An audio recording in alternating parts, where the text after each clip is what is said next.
Hello friends, welcome back to my new blog. कैसे हैं आप लोग? आई होप आप सब अच्छे होंगे और मैं भी अच्छी हूँ। तो आज हम लोग निकल पड़े हैं काशी विश्वनाथ के लिए। मीन्स हम लोग वाराणसी जा रहे हैं और हमारा प्लान एकदम से बन गया। पहले से हमारी कोई प्लानिंग नहीं थी, इसलिए हमें बाय कार जाना पड़ा। बाय रोड जा रहे हैं हम लोग। और बच्चों ने कितना सारा सामान खाने के लिए भर लिया है, आप देख सकते हैं। क्योंकि हमें कहीं भी जाना हो, बच्चे पहले अपनी ही तैयारी कर लेते हैं जाने के लिए। और उसके बाद अब धीरे धीरे अब रात भी होने वाली थी, तो पीहू को अब नींद आने लग गई थी। पीहू ने कहा मम्मा मुझे तो सोना है, और उसे एसी की वजह से ठंड भी लग रही थी। तो मैं अपने घर से अपना ब्लैंकेट वगैरह लेके निकली थी। तो मैंने पीहू को कहा पीहू तुम सो जाओ, और पीहू सो चुकी है। लेकिन मेरा बेटा आगे देख लो कैसे बैठा हुआ है। मेरे हस्बैंड भी कार ड्राइव कर रहे हैं। और यहाँ से हम वाराणसी से फिर मैं अपने ससुराल के लिए निकल जाऊँगी। और ये वीडियो आपको मेरी 3 पार्ट्स में मिलेगी। ये मेरा पहला पार्ट है जो आप देख सकते हैं। हम अब नोएडा पहुँच चुके हैं। हम नोएडा का जेवर टोल प्लाज़ा हम क्रॉस करेंगे। और यहाँ पे रात भी ज़्यादा हो गई थी और हमें थोड़े पेट्रोल की भी दिक्कत हो गई थी, क्योंकि हमारे गाड़ी का फ्यूल जो था वो हमारा ख़त्म होने वाला था। लेकिन आसपास हमें कोई भी पेट्रोल पंप नहीं दिख रहा था, क्योंकि अब हम यमुना एक्सप्रेसवे पे चढ़ गए थे और वहाँ हमें कोई भी पेट्रोल पंप नहीं दिख रहा था। बड़ी कोशिशों के बाद, बड़ी मिन्नतों के बाद हमें एक पेट्रोल पंप मिला। वहाँ हमारी जान में जान आई जब हमने पेट्रोल वगैरह अपनी गाड़ी में भरवाया। और यहाँ था एक आम का पेड़, जो मेरे बच्चे तो देखकर बहुत ज़्यादा खुश हो रहे थे। उन्होंने आम का पेड़ देखा, बहुत एक्साइटेड होते थे। और मुझे तो लग गई थी भूख, तो मैंने तो भाई गाड़ी में ही कुछ ना कुछ अपना खाना शुरू कर दिया। और मेरे हस्बैंड ने पेट्रोल पंप उन भैया से, क्योंकि पेट्रोल पंप पूरा खाली था, रात ज़्यादा हो चुकी थी, तो उन भैया से बहुत देर तक बात की। क्योंकि मेरे हस्बैंड भी कार ड्राइव करते करते थक चुके थे, तो वो भैया के साथ बातों में लग चुके थे। और वहाँ से फिर हम बढ़े आगे वाराणसी के लिए। और आप देख सकते हैं पूरी रात हमने अपनी कार में ही बिताई, और अब मॉर्निंग हो चुकी है और हम लगभग अब वाराणसी हम पहुँच चुके हैं। और आप लोग देख सकते हैं कि मॉर्निंग हो चुकी है। अब हमको यहाँ चाहिए होटल। अब हम होटल के लिए घूम रहे थे, क्योंकि हमें रूम बुक करना था। बट यहाँ रूम की भी बहुत ज़्यादा दिक्कत थी, हमें रूम भी नहीं मिल रहा था। तो मैंने और पीहू ने तो बहुत देर तक गाड़ी में बैठ के वेट किया। मेरे हस्बैंड और मेरा बेटा वो इधर उधर घूम घूम के रूम ढूंढ रहे थे, रूम का पता कर रहे थे। और फाइनली उन लोगों ने हमें आकर बोला कि चलो रूम मिल गया है। तो फाइनली अब देखो मैं होटल पहुंच चुकी हूँ, मैं रूम के अंदर पहुंच चुकी हूँ। और हम लोग कितने थके थके से हैं, क्योंकि हम लोग बहुत ज़्यादा थक चुके थे।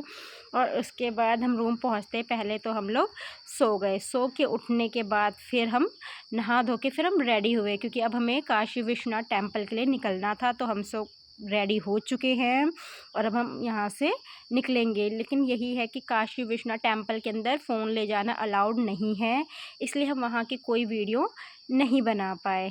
और उसके बाद जब हमने काशी विश्वनाथ के दर्शन कर लिए तो हमें भूख लग गई थी। और आप लोग देख सकते हैं पीहू को बैठे बैठे नींद आ रही है। और यहाँ पहले हम लोगों ने लंच किया, क्योंकि हम लोगों ने सुबह से कुछ भी नहीं खाया था, क्योंकि हमें पहले दर्शन करने थे। उसके बाद हम गए काल भैरव मंदिर। उसके लिए हमने यहाँ से अपना रिक्शा किया, क्योंकि मंदिर थोड़ा दूर था। हम लोग पैदल चलते चलते थक जा रहे थे, तो हमने अपने लिए रिक्शा किया।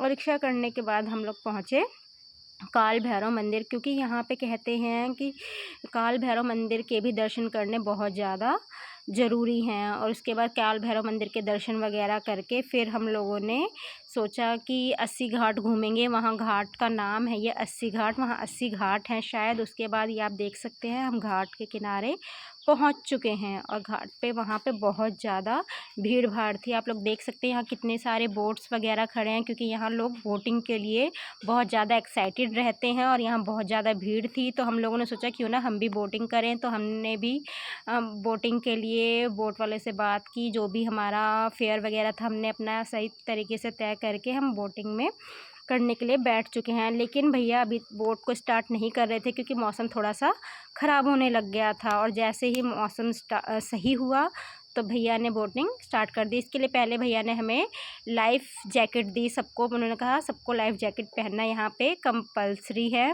और लाइफ जैकेट पहनने के बाद हम लोगों ने बोटिंग फिर स्टार्ट की। तो आप देख सकते हैं यहाँ पे मेरे हस्बैंड, मेरा बेटा, मेरी बेटी, हम सब ने लाइफ जैकेट पहन रखी है और भी लोग बैठे हैं, सब ने लाइफ। और यहाँ फिर बोटिंग अब स्टार्ट हो चुकी है। और वाह, देख सकते हैं ये है हमारी गंगा मैया, कितनी साफ़ और शुद्ध है। यहाँ पे इतना अच्छा लग रहा था हमें, हम तो फर्स्ट टाइम गए थे और यहाँ का नज़ारा हमें बहुत ज़्यादा अच्छा लगा और हमें बहुत ज़्यादा खुशी हो रही थी कि हमें यहाँ बनारस के गंगा मैया के हमें दर्शन करने को मिले। और बीच में नाव रोक के भैया ने कहा जिसको नहाना है वो नहा भी सकता है। तो मेरे हस्बैंड और मेरे बेटे ने कहा कि हम लोग यहाँ पे नहा लेते हैं, क्योंकि हम लोग तो घर से तैयारी करके नहीं गए थे नहाने की, लेकिन उन लोगों ने कहा हमें तो नहाना है। इसलिए मेरे हस्बैंड ने और मेरे बेटे ने यहाँ पे नहाना भी शुरू कर दिया। मेरे हस्बैंड को तो पानी से बिल्कुल डर नहीं लगता, उन्हें तो तैरना वगैरह भी बहुत अच्छे तरीके से आता है, बट मेरे बेटे को बहुत डर लगता है। उसके बाद तैरने वगैरह के बाद, नहाने के बाद हम लोग आए घाट पे आरती के लिए, जो कि यहाँ की आरती बहुत ज़्यादा फेमस है। ये हर किसी को देखने के लिए नहीं मिलती लाइव आरती। तो आप देख सकते हैं यहाँ भी कितने लाखों की संख्या में यहाँ आरती देखने के लोग कितने सारे इकट्ठे हो रखे हैं और यहाँ भी बहुत ज़्यादा भीड़ भाड़ थी। हम लोगों ने यहाँ आरती देखी और लाइव आरती देखने के बाद हमें भी बहुत अच्छा लगा। भीड़ बहुत ज़्यादा थी, इस वजह से बच्चे थोड़े परेशान हो रखे थे, लेकिन यहाँ पे आरती देखने के बाद हमें बहुत अच्छा लगा, बहुत ज़्यादा सुकून मिला। ये मेरा फ़र्स्ट टाइम था, प्लीज़ आप लोग भी जाइएगा जो लोग आप लोग नहीं गए हैं। और वापस आते टाइम आरती होने के बाद जब हम वापस आए तो आप देख सकते हैं बच्चों ने फिर खाने पीने का सामान ख़रीद लिया, हमने प्रसाद वगैरह लिया। और यहाँ पे चलते चलते हम लोग बहुत ज़्यादा थक गए थे, क्योंकि यहाँ चलना बहुत ज़्यादा पड़ता है। यहाँ वो सीन नहीं है कि आपको बात बात पे रिक्शा और कैब वगैरह मिल जाए, यहाँ चलना बहुत पड़ता है। तो हम लोग चलते चलते बहुत ज़्यादा थक चुके थे और आप लोग हमारी कंडीशन देख सकते हैं कैसी हो रखी है। मेरा बेटा तो बहुत ज़्यादा थक चुका था और दर्शन वगैरह करने के लिए हमने होटल से चेकआउट किया और यहाँ से मैं निकल गई हूँ अपने ससुराल के लिए। और रात ज़्यादा हो गई थी, 11 साढ़े 11 का वक्त हो चुका था, हमें भूख भी लगी थी। तो हमने ढाबे पे पहले खाना खाया, क्योंकि और कुछ यहाँ खुला नहीं था, सिर्फ हमें एक ढाबा मिला जहाँ हमने फटाफट से खाना खाया। उसके बाद मैं पहुंच गई ससुराल और वहाँ पे आने के बाद हम लोग नहा धो के अब यहाँ ससुराल में रेडी हो चुके हैं। तो प्लीज़ फ्रेंड्स बताना आप लोगों को मेरी वीडियो कैसी लगी और प्लीज़ कमेंट करके बताना। और मैं मिलती हूँ आपको नेक्स्ट वीडियो में, इसके सेकंड पार्ट में, जो कि आपको बहुत जल्दी देखने को मिलेगी।